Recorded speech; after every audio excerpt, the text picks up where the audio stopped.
Hello भाई लोग, मैं हूँ फैक्ट भाई और ना आर ना पार सीधा बिग बॉस के घर से बाहर जाने वाले पुनीत सुपरस्टार अब हो गए इंस्टाग्राम से आउट। लेकिन इससे पहले मैं आपको बताऊं कि what is this about. Big boss की wild card entry Dhruv Rathee का आ गया है रिप्लाई। अब इन्होंने घर जाने के लिए कहा यस या नो, इस पे भी बात होगी। लेकिन सीमा की हेडलाइंस पढ़ने के बाद तो पबजी की लव स्टोरी, ISI एजेंट के बाद अब क्या सीमा हैदर बनने वाली है माँ। हाँ, ये हैरान करने वाली खबर पिछले 1-2 दिन से वायरल हो रही है और इसने लोगों को सोचने पे मजबूर कर दिया है कि क्या सच में सीमा प्रेग्नेंट है या ये इंडिया से पाकिस्तान ना जाने का नया बहाना। अगर आप भी बेसब्र हैं जानने के लिए इसका जवाब, तो देरी कैसी जनाब, आइए शुरू करते हैं। बिग बॉस की फाइनल टिकट। आजकल बिग बॉस देखना हो तो पॉपकॉर्न लेके बैठना ना भूलें, क्योंकि यहाँ अब कलेश के साथ साथ भाईचारे भी दिखने लगे हैं। वैसे आप जानते हैं कि कैसे एल्विश के घर में घुसते ही अभिषेक के जीतने के चांसेस कम हो गए, क्योंकि एल्विश के फॉलोअर्स पोकरा से भी ज्यादा हैं और इसी के चलते अब फैंस को लग रहा है कि पोकरा एल्विश से थोड़े इनसिक्योर हो रहे हैं। लेकिन हाल ही में दोनों के बीच इस चीज पर बात हुई और एल्विश ने ये तक कह दिया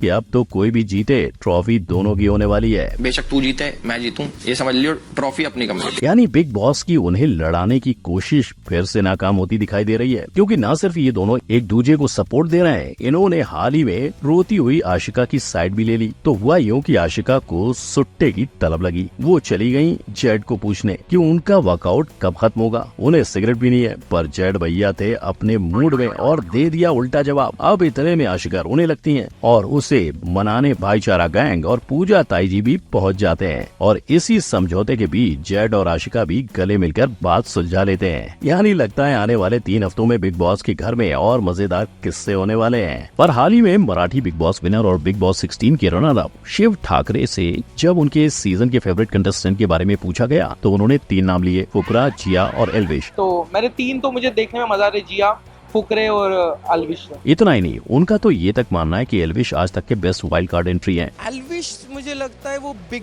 बॉस के लिए ही बना है, परफेक्ट वाइल्ड कार्ड बोल सकते हो उसे। और शायद इसीलिए जिया ये जानते हुए कि फिनाले नजदीक आ रहा है, वो फुकरा को अपनी तरफ खींचना चाहती हैं, क्योंकि हाल ही में जिया ने फुकरा से ये कह डाला कि टिकट टू फिनाले के लिए वो जिया को सपोर्ट करे, ना कि एल्विश यादव को। लेकिन भाईचारा गैंग की खातिर अभिषेक जिया को बोलते हैं कि लड़की और भाईचारे के बीच हमेशा फुकरा ने भाई को चुना है और टिकट टू फिनाले वाले टास्क में पूरा पासा उल्टा पड़ गया, क्योंकि उस टास्क में जिया और एल्विश दोनों के बीच टाई हो गई और सारे घर वालों की सहमति से बिग बॉस ने दोनों में से टिकट किसी को नहीं दिया। यानी फुकरा के पास अभी एक मौका बचेगा कि अगली बार वो किसी की तरफदारी कर सकता है। आपको क्या लगता है, फुकरा किससे सपोर्ट करेगा? ये हमें कमेंट सेक्शन में जरूर बताएं। लेकिन आपको याद होगा कि एल्विश की वाइल्ड कार्ड एंट्री के पहले ध्रुव राठी की वाइल्ड कार्ड एंट्री की बात चल रही थी। अब फाइनली 27 जुलाई को इस पर उनका रिप्लाई आ चुका है और उन्होंने 2 बातें साफ कर दी हैं। क्या वो बिग बॉस OTT 2 पे आ रहे हैं? ना। क्या वो कभी भी बिग बॉस के किसी शो पे आना चाहेंगे? ना, पैसे लेकर भी नहीं। पर ये जवाब देने के बाद भी उन्होंने अपने वीडियो को कंटिन्यू रखा और बिग बॉस को ही रोस्ट कर डाला, जिसके लिए इन्होंने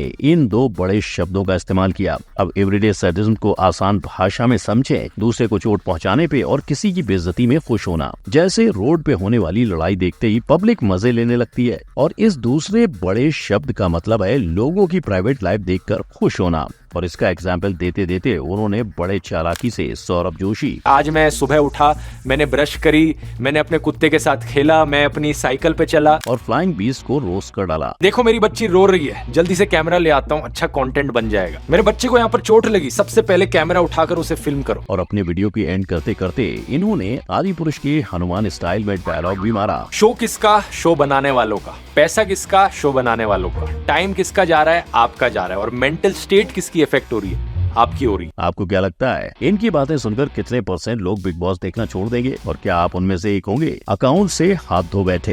रातों रात जियो की रेटिंग घटने के बाद अब बारी है इंस्टाग्राम की, क्योंकि बिग बॉस की तरह अब इंस्टाग्राम से भी निकाले गए हैं पुनीत। जी हाँ, यानी 300K से 3 मिलियन पहुँचने वाला पुनीत अब मार्क भैया के कहने पर गायब हो चुका है। लेकिन वहीं पर सवाल ये उठ रहा है कि ये सब अचानक क्यों? तो बिग बॉस से निकलने के बाद पुनीत को पूरे देश से सपोर्ट मिलने लगा और लोगों को एंटरटेन करने के चक्कर में पुनीत ने कई लोगों को रोस्ट किया था, जिसमें से एक है MC स्टैन। अब उनकी आर्मी भी पुनीत के फैंस जितनी बड़ी है, तो शायद ये भी हो सकता है कि ढेर सारे आए रिपोर्ट्स के कारण पुनीत की आईडी बैन हो गई। दूसरी वजह हो सकती है पुनीत के खुद के वीडियोस। इन वीडियोस में कई बार ऐसा लगता है कि पुनीत लोगों को हंसाने के लिए खुद को हानि तो नहीं पहुंचा रहे, तो शायद गाइडलाइंस के विरुद्ध जाकर अकाउंट को बैन किया गया होगा। पर भाई लोग फिकर नॉट, पुनीत के फैंस भी इतने ही तगड़े हैं, तो शायद कोशिश पूरी होगी तो अकाउंट फिर से लौट आएगा। और अगर आप पुनीत को सपोर्ट करते हैं तो वीडियो में यह जरूर लिखना, सीमा हैदर हुई गर्भवती। और पाकिस्तान में तो खैर खासतौर पे जर्नलिस्ट के लिए तो कहा ही जाता है कि सबसे डेंजरस कंट्री है। अगर आप गूगल करें तो आपको ये भी मिल जाएगा,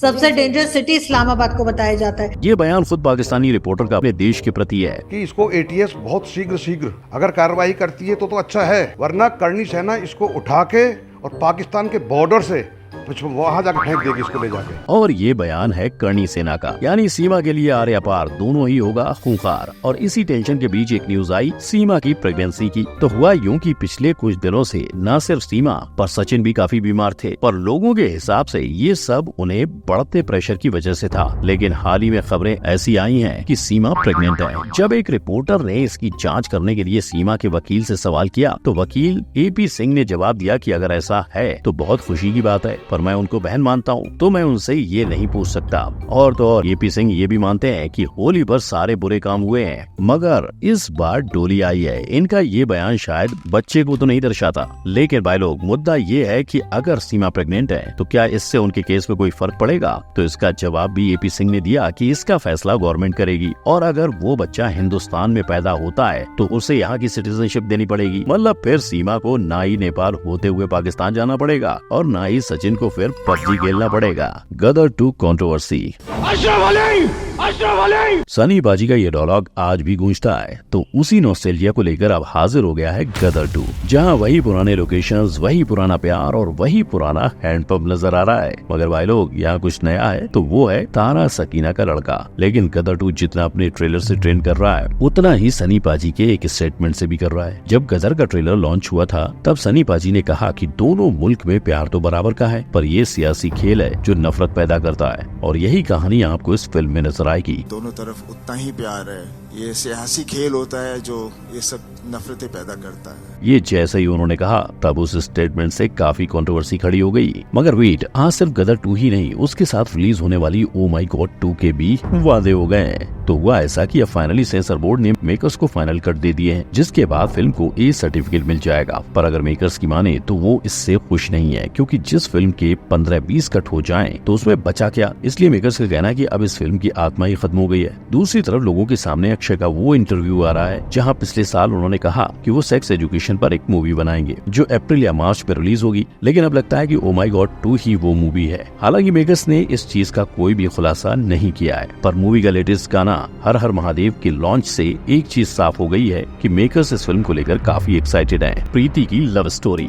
ये इश्क नहीं आसान, बस इतना समझ लीजिए, एक आग का दरिया है और डूब के जाना है। इसे शायर की शायरी में समझना, ये प्रीति की लव स्टोरी है। वो लव स्टोरी जिसे पूरा करने के लिए प्रीति हर रात बत्ती गुल कर देती थी, सिर्फ अपने घर की नहीं पूरे गांव की। और बत्ती गुल होती प्रीति अपने लवर राजकुमार से दुनिया की छुपती नजरों से बचकर मिलती थी। अब इनकी आशिकी का मीटर तो ऑल टाइम हाई चल रहा था, पर बत्ती गुल होने से गाँव वाले हैरान थे, क्योंकि बत्ती गुल होने पे सिर्फ बिहार की प्रीति की लव स्टोरी नहीं, चोर उचक्कों की चोरी भी शुरू हो जाती थी। तो पब्लिक ने 2 बार 4 बार बार बार ये होते हुए देखने के बाद इस परेशानी को जड़ से खत्म करने की ठान ली और पै गया सियापा। अगली बार जब प्रीति ने बत्ती गुल की और राजकुमार से मिली तो उनसे मिलने पूरा गांव पहुंच गया। जितने शौक गांव वाले उन दोनों को देख कर थे, उतने ही शौक प्रीति और राजकुमार भी थे। गांव वाले प्रीति से पूछ रहे थे कि लड़का कौन है, पर प्रीति एक चुप हजार चुप। शायद वो ये सोचने में बिजी थी कि इस प्यार को क्या नाम दूं, पर इस सोच के बीच भी प्रीति ने अपने प्रेमी को बचाने की कोशिश नहीं छोड़ी, पर पिटा तो वो फिर भी। हालांकि एंड में इन दोनों की लव स्टोरी के चक्कर में गाँव की बत्ती फिर गुल ना हो जाए, ये सोचकर गांव वालों ने खुद दोनों की शादी कर दी। सही है,